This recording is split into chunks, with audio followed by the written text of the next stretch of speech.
आम्ही समर्थ स्वागत आहे तुमचं माझ्या यूट्यूब चॅनलवर।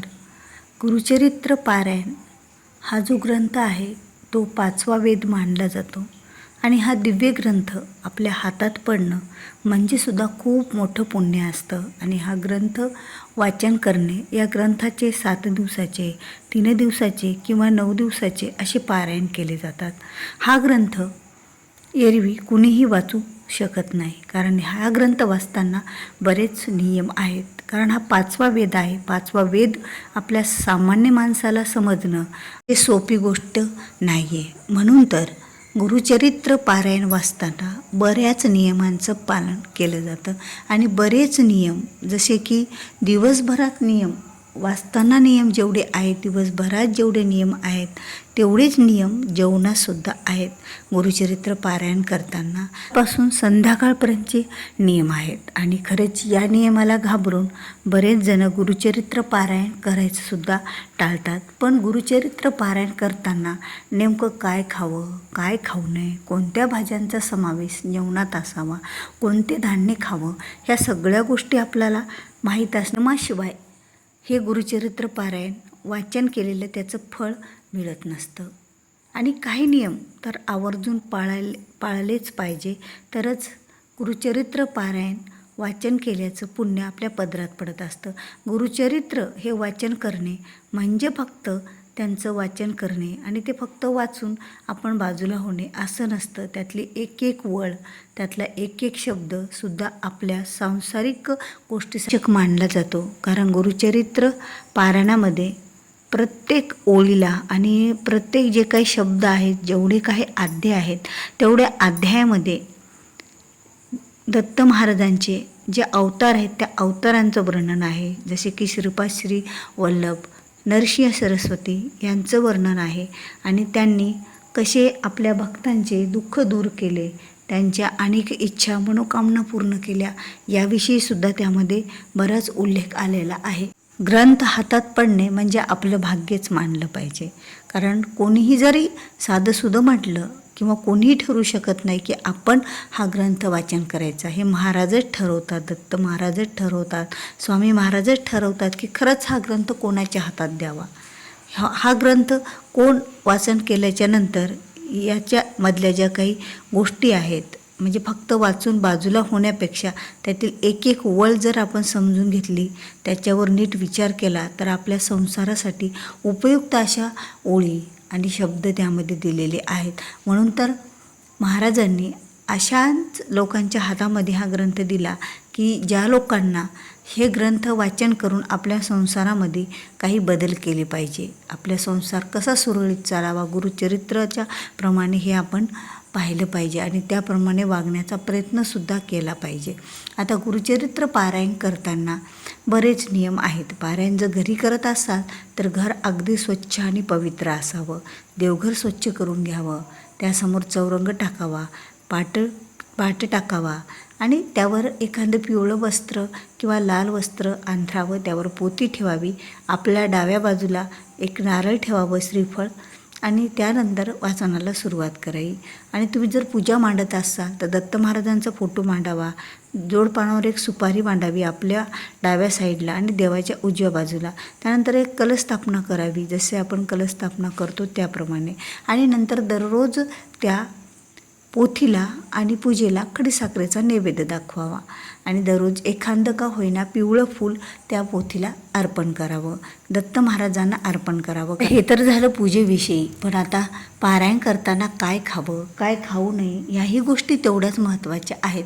बघा, पारायण करताना आपल्याला एकच आहार घेणं असं शक्य नसतं। आपण धान्य एक जरी घेतलं तरी चालेल, जसं की पोळी खाल्ली तर पोळीच गव्हाची, किंवा ज्वारीची भाकरी खाल्ली तर ज्वारीचीच, किंवा तुम्ही जर बाजरीची भाकरी खाल्ली तर बाजरीचीच, नाचणीचं खाल्लं तर नाचणीचंच, किंवा भात खाल्ला तर, आणि त्यासोबत आपण पोळीसोबत दूधही खाऊ शकतो, तूपही खाऊ शकतो। म्हणजे दुधापासून जेवढे पदार्थ बनले जातात तेवढे तर आपण खाऊ शकतो। जसं की पोहे हे खायचेच नसतात, मुरमुरे खायचे नसतात, जे की तांदळापासून बनलेले आहेत, म्हणून ते खाऊ नये।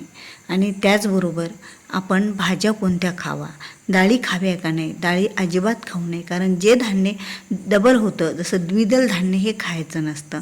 द्विदल धान्य खाल्ले तर आपल्याला गॅस, ॲसिडिटी होण्याची शक्यता असते.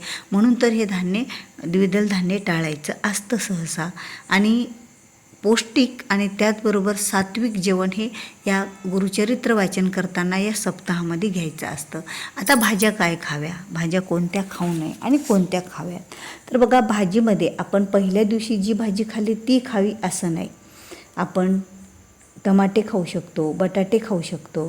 त्याचबरोबर भाज्यामध्ये म्हटलं तर पालक भाजी म्हणजे संपूर्णच आपण जे काही पालेभाज्या आहेत त्यासुद्धा खाऊ शकतो.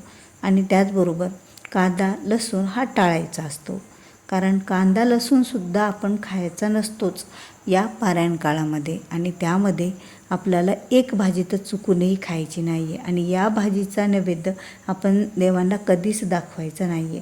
कारण भाजी व्हेजच आहे तरीही त्याचा नैवेद्य दाखवणं आणि पारायण काळामध्ये त्या भाजीला टाळलं जातं. ते म्हणजे वांगं. कारण वांग्याची भाजी ही कधीच देवाला नैवेद्यात दाखवली जात नाही आणि आपणही स्वतः ती खाल्ली नाही पाहिजे पारायण काळामध्ये. तुम्ही घरात दुसऱ्यांसाठी केली तर चालतं. आता आणि 2 नंबरची भाजी म्हणजे आपल्याला गवारीची भाजी खायची नाही आहे. शक्यतो गवार या 3 दिवसामध्ये, या 7 दिवसामध्ये म्हणजे जेवढ्या दिवसाचं तुम्ही पारायण करणार आहात तेवढ्या पारायणाच्या काळामध्ये ह्या गोष्टी टाळायच्या आहेत. आणि भातसुद्धा खायचा नसतो. कारण भात हा आणखीन एक धान्य झालं. आपण एकच धान्य निवडलं गहू, तर त्या गव्हापासूनच बनलेले पदार्थ खायचे. म्हणजे तांदळापासून बनलेले कुठलेच पदार्थ खायचे नाही. फक्त भातच नव्हे तर दुसरेसुद्धा पदार्थ खाऊ नयेत. कारण एकच धान्य खाऊन पण एक भाजी खाणं आपल्याला शक्य नसतं. म्हणून भाज्यांचा समावेश त्यामध्ये केला जातो. पण ह्या 3 भाज्या सोडून आता 2 विषयी तर आपण या व्हिडिओच्या माध्यमातून चर्चा केलेलीच आहे. तर 3ऱ्या नंबरची जी भाजी आहे कारण दोडकासुद्धा या पारायण काळामध्ये खाल्ला जात नाहीत. म्हणून दोडक्याची भाजीसुद्धा आपल्याला टाळायचीच आहे जेवणामध्ये.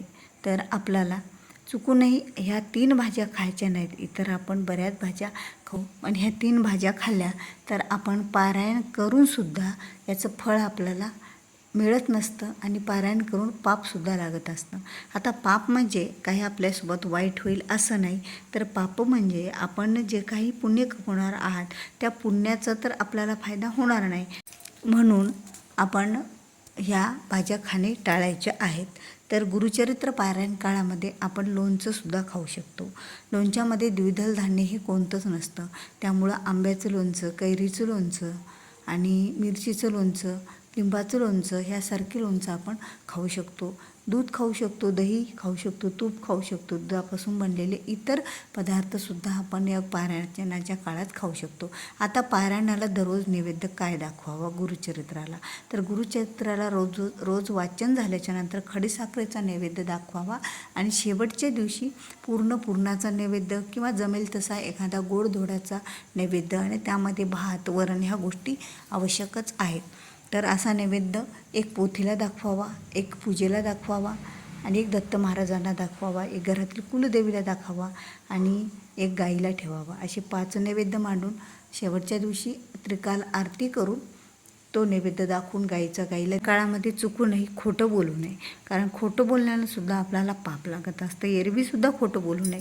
पण कुठला ग्रंथ जर आपण वाचन करत असाल तर काही नियम पाळले म्हणजे त्या ग्रंथाचा आदर करणे असा याचा अर्थ होतो. म्हणून तर ग्रंथाचा आदर करून मानसन्मानानं हा ग्रंथ आपण वाचावा. आणि ह्या भाज्या टाळायच्या आहेत आपल्याला खाण्यासाठी. आणि त्याचबरोबर दुसऱ्यांचं अन्न या अन्नसुद्धा या पारायण काळामध्ये सप्त्यामध्ये घ्यायचं नसतं. केंद्रामध्ये जो प्रसाद ठेवला जातो तो आपण घेऊ शकतो, पण इतरत्र कुणीही ठेवलेली खडीसाखर किंवा कुठला प्रसाद कधीही दिला तरी खायचा नसतो. तर गुरुचरित्र पारायण करताना खरंच ह्या 3 भाज्या चुकूनही खाऊ नये. पारायण करूनही पाप लागेल.